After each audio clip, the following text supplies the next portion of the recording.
Okay, Ruslan and Ludmilla, you've probably already read through it in rehearsals leading up to Christmas. It's really fun. I enjoy playing it all the time, and it's one of those pieces that the audience thinks is terribly hard. They see the bows flying and the fingers flailing, and they think that miracles are happening, but it's actually not difficult.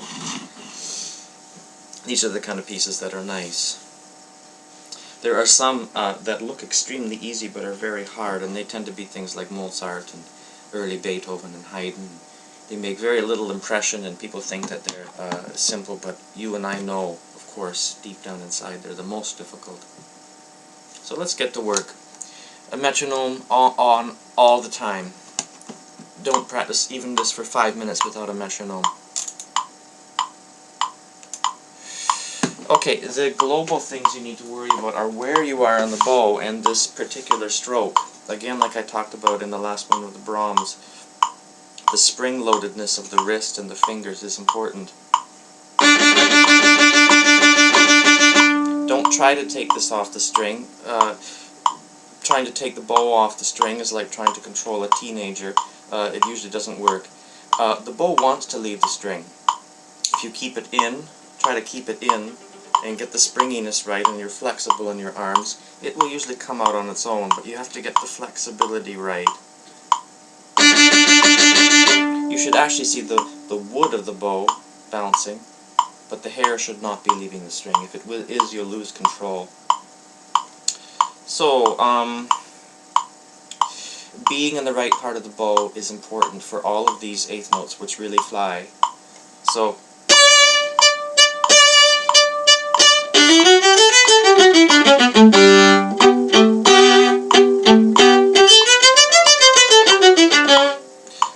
careful that this doesn't happen. I'll play for you probably a common error.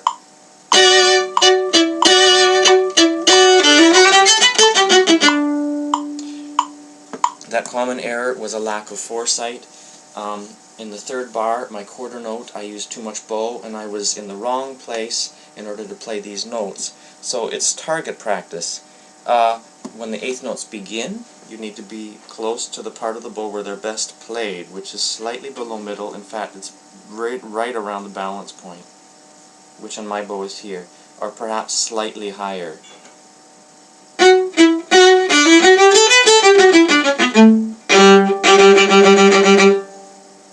That's where I'm playing it. It's slightly higher than the balance point. Lower, it's too clumsy, and the music moves too fast to play it here. I'm playing it slightly above my balance point.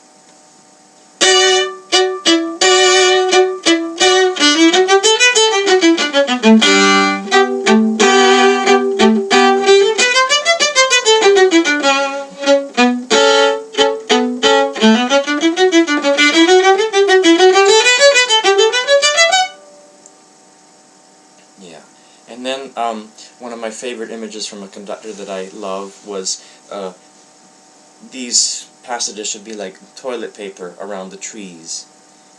So don't practice them cold and unfeeling like this.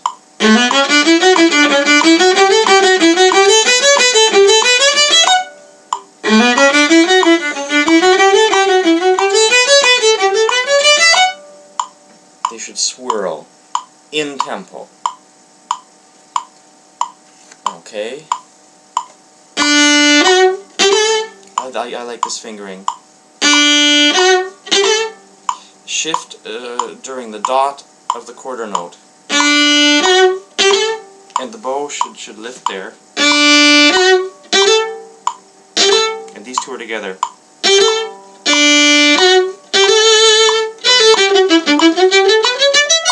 I like doing it all in one position. Another fingering possibility is you can do in first position, but you've got this on the fourth finger, which is not good.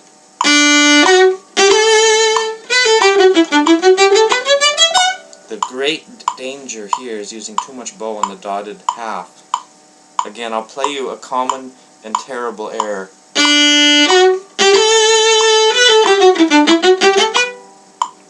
You can hear that because I used too much bow on the dotted half, I lost my rhythm and my control, and it took me about 8 eighth notes to get it back. Again, target practice.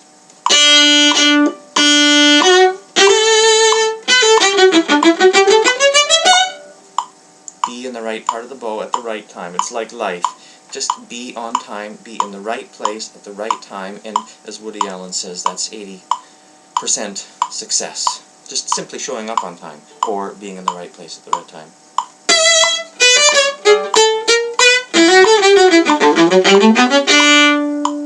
Okay, I'll go to this hard part, which is coming up.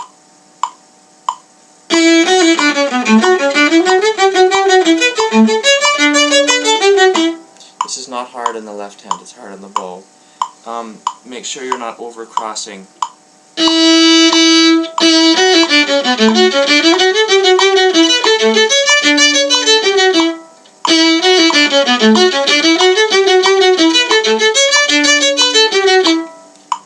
The wrist must be flexible here. The arm can't make these crossings quickly. If you cannot play this passage fast and in rhythm with the right notes, I would recommend for you this particular cheat, because not getting out of the groove and losing the rhythm is the most important thing in this piece. It's actually more important than the notes, because of course the right note played at the wrong time is the wrong note. So if you cannot play this quickly and accurately, I'd recommend this cheat.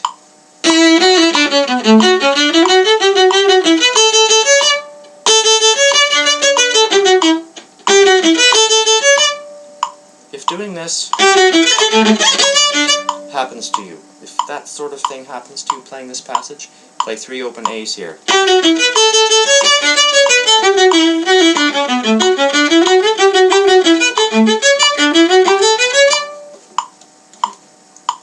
Of course, I'm cheating, I'm playing it under tempo, and it gets much faster. And harder, of course. And every time I have to practice this passage because it's very tricky. But again, I'll repeat to you, if you cannot play this in tempo, which is 155 to the half note, which is extremely fast, and you can't play that passage without falling off the rails, use 3 open A's. It's cheating, yet it's us taking a sacrifice for the greater good, and the greater good is the ensemble and the whole orchestra, and one person not falling off the rails, which can pull 8 or 9 or 20 other people with you. Listen, I'm not going to dwell on this. I've given you pretty much all you need to know. You need to be in the right part of the bow, you need to learn the notes, and you need to work on this with a metronome. The melody that you have with the cellos is fun. The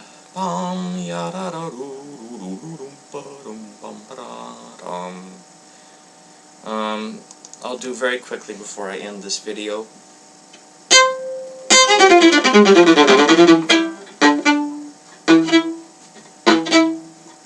Not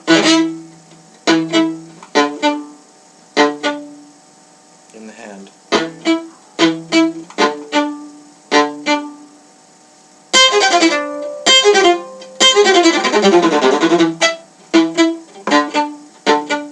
In the hand. And then here. Interesting. I've always done it in one bow.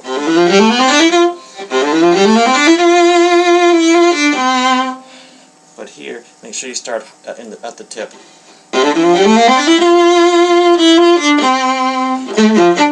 And then there's all those jocular accents under a slur, which are terrific fun.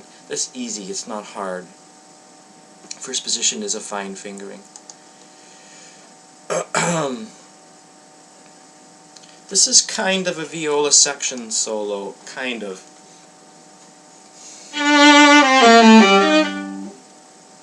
Or third position's okay too. It's probably slightly more beautiful, because then you get the 2 here.